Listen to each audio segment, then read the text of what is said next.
जंगल के बीचों बीच एक बड़ा तालाब था। वहीं से सबकी प्यास बुझती थी। लेकिन उस साल गर्मी बहुत तेज पड़ी। धीरे धीरे तालाब का पानी कम होने लगा। शुरू में किसी ने ध्यान नहीं दिया। सबको लगा अभी बारिश आ जाएगी। लेकिन एक जानवर था जो रोज चुपचाप पानी का स्तर देख रहा था। वो था बूढ़ा कछुआ। मैंने इस तालाब को कई सालों से देखा है। मैंने बरसात भी देखी है और सूखा भी। लेकिन इस बार जो हो रहा है वो साधारण नहीं है। पानी सिर्फ गर्मी से कम नहीं हो रहा, हमारी लापरवाही भी इसका कारण है। अगर हम आज नहीं संभले तो आने वाले दिनों में छोटे छोटे जीवों को एक एक बूंद के लिए तरसना पड़ेगा। दादा, मैं मानता हूं कि पानी कम हुआ है, लेकिन जंगल इतना बड़ा है, तालाब इतना गहरा है, मुझे कभी लगा ही नहीं कि ये सच में सूख सकता है। हम तो बस खेलते थे, कूदते थे।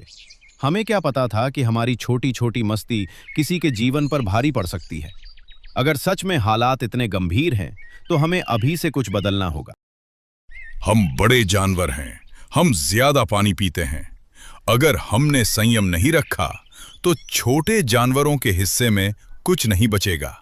ताकत का मतलब अधिकार नहीं, जिम्मेदारी होता है। आज से मैं खुद ध्यान रखूंगा कि जरूरत से ज्यादा पानी न लूं। हम छोटे हैं, हमारी प्यास भी छोटी है, लेकिन हमारा डर बहुत बड़ा है। अगर तालाब सूख गया तो हमारे बच्चों का क्या होगा? सभा में सन्नाटा छा गया। इस बार किसी को समझाने की जरूरत नहीं पड़ी। तालाब की घटी लहरें ही सबसे बड़ा सबूत थीं। उस दिन जंगल ने फैसला किया, अब पानी की हर बूंद की कद्र होगी। सभा के बाद जंगल में नियम तो बन गए, लेकिन आदतें बदलना आसान नहीं था। तालाब का पानी अभी भी कम था। धरती फटी हुई थी, हवा में गर्मी थी और सबके मन में चिंता। बूढ़ा कछुआ रोज सुबह सबसे पहले तालाब के किनारे पहुंच जाता। वह पानी की रेखा को ध्यान से देखता।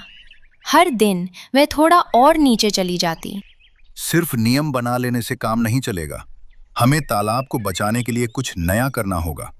अगर बारिश देर से आई तो हमारा इंतजार ही हमारी सबसे बड़ी गलती बन जाएगा।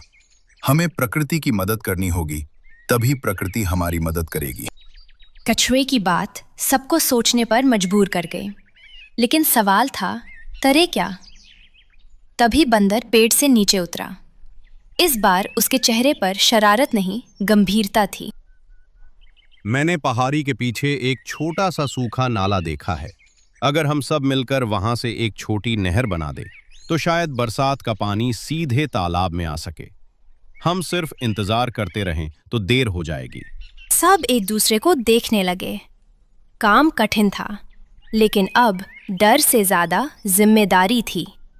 हाथी आगे बढ़ा। मैं अपनी ताकत लगाऊंगा, बड़े पत्थर हटाऊंगा। अगर हम सब मिलकर काम करें तो छोटा सा नाला भी बड़ा रास्ता बन सकता है। उस दिन से जंगल में एक नया दृश्य दिखने लगा। कोई मिट्टी खोद रहा था, कोई पत्थर हटा रहा था। चिड़िया ऊपर से दिशा बता रही थी और कछुआ धीरे धीरे सबको सही रास्ता समझा रहा था। काम आसान नहीं था, धूप तेज थी। कई बार जानवर थक जाते। कुछ के मन में फिर शंका उठती, क्या सच में इससे फर्क पड़ेगा? लेकिन कछुआ हर बार कहता, परिणाम तुरंत नहीं मिलते, पेड़ भी एक दिन में नहीं उगता। हम मेहनत कर रहे हैं और मेहनत कभी व्यर्थ नहीं जाती। कई दिनों की मेहनत के बाद छोटी सी नहर तैयार हो गई। अब सबको बारिश का इंतजार था। एक रात आसमान में बादल घिराए, बिजली चमकी और फिर पहली बूंद गिरी। धीरे धीरे बारिश तेज हुई। पानी पहाड़ी से बहता हुआ उस नई नहर से गुजरकर तालाब में आने लगा। सब जानवर तालाब के किनारे खड़े थे। उनकी आंखों में उम्मीद थी। पानी की सतह धीरे धीरे ऊपर उठने लगी। देखो, हमारा तालाब फिर से भर रहा है। यह सिर्फ बारिश का पानी नहीं है, यह हमारी एकता और समझदारी का परिणाम है। उस दिन जंगल ने 2 बातें सीखी।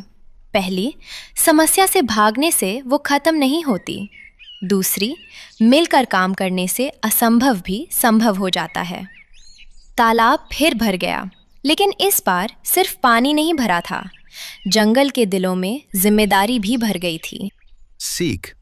प्रकृति हमें जीवन देती है, लेकिन उसे बचाने की जिम्मेदारी हमारी है। एकता और मेहनत से हर सूखा खत्म किया जा सकता है।